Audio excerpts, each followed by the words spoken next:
Time is the only currency you spend without knowing your balance. So spend it mindfully.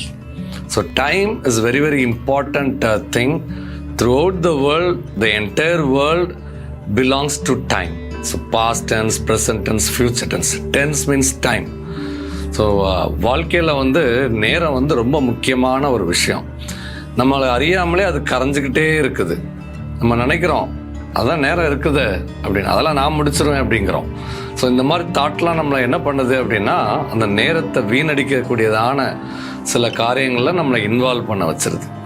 யார் ஒருத்தர் நேரத்தை நிர்ணயித்து அவங்க செயல்படுறாங்களோ, ஃபார் எக்ஸாம்பிள் ஒரு எக்ஸாம் ஹால் 3 hours தான் உங்களுக்கு டைம், 3 மணி நேரத்துக்குள்ளே நீங்கள் அந்த விஷயத்தை எழுதி முடிக்கணும்.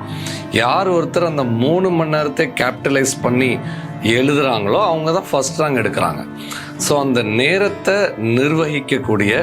நிர்ணயிக்கக்கூடிய திறமையை நம்ம வளர்த்துக்கிடணும். ஏன்னா உங்களை அறியாமலே அது செலவாகிட்டே இருக்கும்.